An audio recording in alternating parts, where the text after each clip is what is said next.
when you're buying small businesses, how many employees is your sweet spot that you like? Do you like 5 to 10, or are you at 100 employees? What constitutes a small business? I think if you're watching this and you're looking at buying businesses, buying a company with 100 employees is probably unwise for your first business.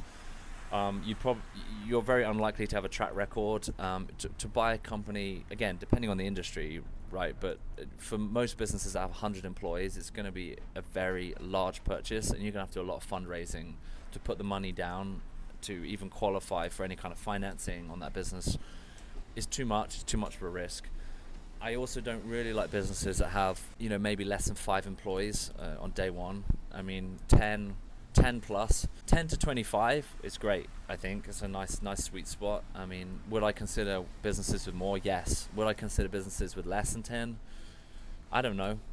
It depends on the company, but like maybe 10 to 30, let's say that, is a good number.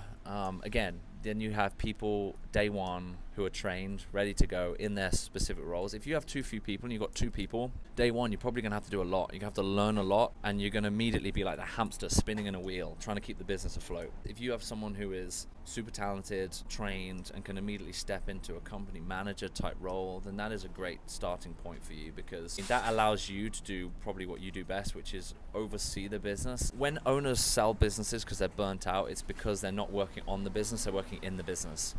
So you really want to get to a point, if you are a business owner watching this, you want to somehow, ideally before you sell, because it makes the business more valuable, try to find out a way to work on the business, not in the business day to day.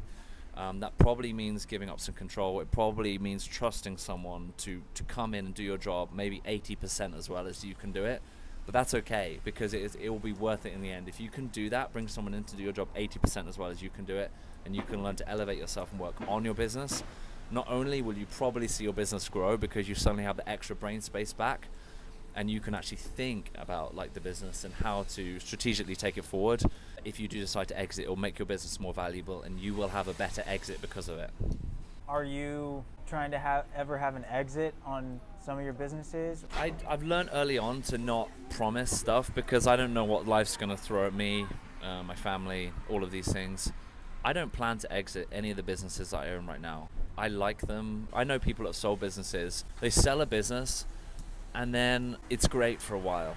You maybe have more money in your bank account than you've ever had before, but then at a certain point, you lose your purpose. Like, why am I here? Why did God put me on this earth? What am I doing? And then you start the journey again of what can I do with my time? Where when you had something that was, maybe providing great service, it was providing great jobs, you're providing an opportunity for other people to be fulfilled in their day-to-day work. Like, all of this stuff, like, that's a real privilege. And so I see that with business owners. They sell and they're like, oh man, what do I do with this money? And they use that money to go and buy another business. And so I guess my perspective is, at some point I'm open maybe to selling one, maybe, but I don't plan to sell any of them. But I can never say never, and I also don't know what life's going to throw at me. So I remain open, but plan to not. Just keep going, keep growing them, and I want to create this great family of companies. And if you're not going to sell them, then the businesses that you're buying, you really do believe that they're going to be here even after you pass away. I mean, that's how long-term these are. I think the real winners, just in life in general, they think really long-term. They think legacy. They think about their kids and their kids' kids. I mean, there's a verse in the Bible that says a good man leaves inheritance to his children's children.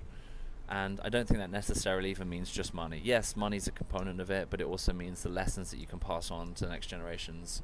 And it doesn't necessarily mean these specific businesses will be run by my grandkids, but they are vehicles for learning as well. Like, I can't wait for my kids to get old enough where they might want to come to work with dad, and they can see how a business runs, and I can give them as much of an education as I can, like really try my best to pass on all the lessons that I've learned, to shortcut their learning so they don't have to make all the mistakes that I've made. And I don't want them to not make mistakes, because mistakes are life's greatest teacher. Often it's good to fail, and to fail quickly, and almost fail as much as you can, because sometimes those are the moments where you learn the lessons that you wouldn't have learned any other way. Is by failing. So I'm not saying I want my kids to have to never fail. I want them to fail, but I also want to teach them the lessons that I've learned to shortcut their success. So I think legacy is a bigger concept, and yeah, I want these businesses to be around long term. I just do. How cool would it be that I bought these businesses from someone who's retiring, and I've taken them on in my 30s, mid to late 30s now. I can run them for my career and then pass them on to someone else who can take that same baton and continue again for their next generation. That is cool.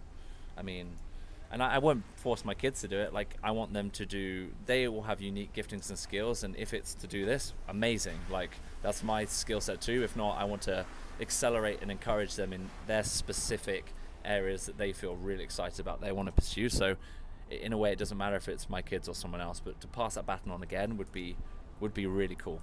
Think about the wealth and the lives impacted and the community impact and the giving and all of the positive things that can come out of a business run well. Think of all of that over 3 generations, like generation 1, like I'm generation 2, say, and then pass it on. That continued compounding impact, like you won't know the number of lives that you're impacting with your business. And think of the number of people you've individually supported to live and grow up and go to school. It's kind of staggering if you think about it from like 3 generations. You know, like 100 years of a business operating, like how many lives you're touching for the better with your business. Like, that's a privilege. And the fact that you said all of that the way that you just did is like why you're so good at the EQ side of things, as well as being an accountant. Like that's just not something an accountant says. Like, you know what I mean? I don't know, maybe I shouldn't have been an accountant, I don't know, but I learned how to be an accountant. I was for over a decade, so 12 plus years, so I don't know, maybe I'm an unusual accountant, I don't know.